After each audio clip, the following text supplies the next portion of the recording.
今晚7月14盂蘭節，一齊嚟聽下鬼故，零舍有 feel 㗎。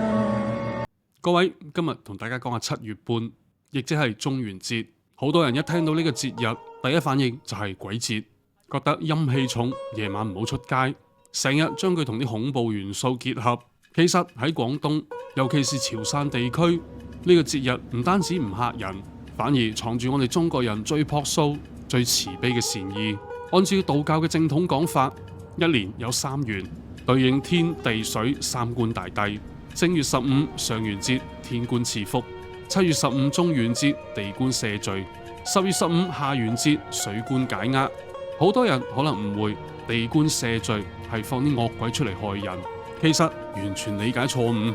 呢一日鬼門大開，唔係放啲惡鬼出嚟作亂，而係俾逝去嘅先人打開一扇返屋企團圓嘅門，赦免佢哋生前嘅過錯。就連嗰啲無主冤魂都可以攞到人間嘅接濟，好好地食一餐飽飯。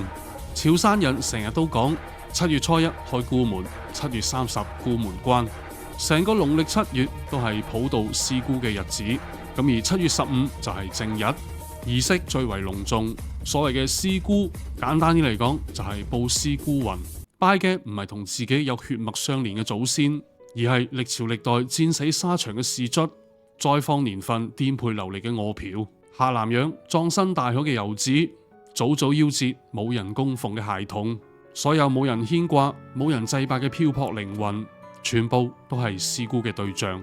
潮汕人做師姑，細節入邊全部都係體恤。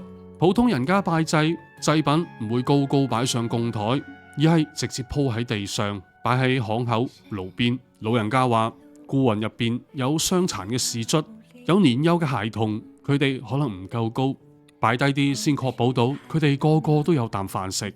祭品除咗三牲果品、米飯、紙錢，仲有人會準備細佬哥嘅衫、奶嘴，連早早離世嘅小朋友，佢哋都照顧到。大型嘅盂蘭盛會更加隆重，嗰啲鄉里同埋善堂會搭起孤棚，請法師誦經作法。儀式嘅尾聲仲會將一盤盤嘅麵桃、大米撒向四方。驚嘅就係嗰啲膽細或者係行動慢嘅孤魂攞唔到。以前物資匱乏嘅年代，大家寧願自己食少一餐，都要備齊呢啲祭品。潮汕有句老話，寧可多燒一炷香，不可漏掉一個魂。呢份善良嘅厚道，早就刻入咗潮汕人嘅骨子入邊。好多人可能都唔知，潮汕之所以咁盛行師姑，背後仲有一份好沉重嘅集體記憶。舊時潮汕人靠海謀生，又多戰亂，又多颱風饑荒，尤其是1943年嘅大旱災，屍橫遍野，好多人連個命都冇留低就走咗啦。後世人扮師姑，既係安撫呢啲無處安身嘅亡魂，亦都係對苦難先輩嘅集體懷緬。呢啲唔係迷信，係跨越時代、跨越生死嘅共情，係對每一個平凡生命嘅尊重。講翻轉頭，老一輩傳落嚟嘅好多規矩，其實同師姑嘅道理一脈相承，核心都係2個字：恭敬。第一，去拜祭嘅話，有3種衫盡量唔好着，大紅大紫、花呢碌嘅衫唔適合呢種場合。穿窿破損嘅衫亦都要盡量避免。祭拜嘅時候着到企企理理，就係隔住陰陽同先人講翻一句：我過得好好啊，你哋唔使擔心。第二，燒衣紙亦都係有規矩，千祈唔好踩人哋嗰啲紙灰，嗰啲係先人嘅銀錢。燒紙畫圈要留個缺口，圈外撒翻幾張接濟孤魂，同師姑嘅善心本來就係一回事。燒嘅時候專心啲，唔好達人傳朵。唔好頻頻回頭，燒完確認啲明火熄滅咗先好離開。儀式有始有終，心意到就夠噶啦。第三，言行多分寸，唔好隨便拍人膊頭或者摸人頭殼頂。民間話人嘅身上有3把火，穩重行事本來就係一份尊敬。入夜之後收翻晾喺出邊嗰啲衫，既可以避開夜路潮氣，亦都可以圖個安心。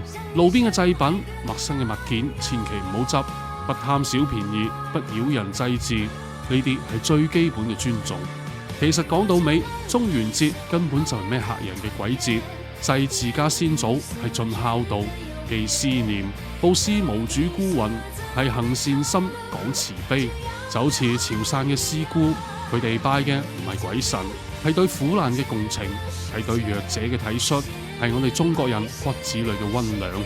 我哋呢代人好多都在外打拼，可能冇人再叮囑你喺7月唔好咁夜翻屋企，亦都冇人教你點樣畫圈拜祭。但係路邊見到呢啲儀式，我哋都會下意識兜開。諗起遠在他鄉嘅親人，我哋亦都會心有感觸。見到師姑嘅祭品，我哋亦都會心生敬意。呢啲細碎嘅心意，就係老規矩一直傳承落去嘅意義。唔知道你嘅家鄉喺7月半有啲咩特殊嘅老規矩呢？不妨喺評論區同大家分享下。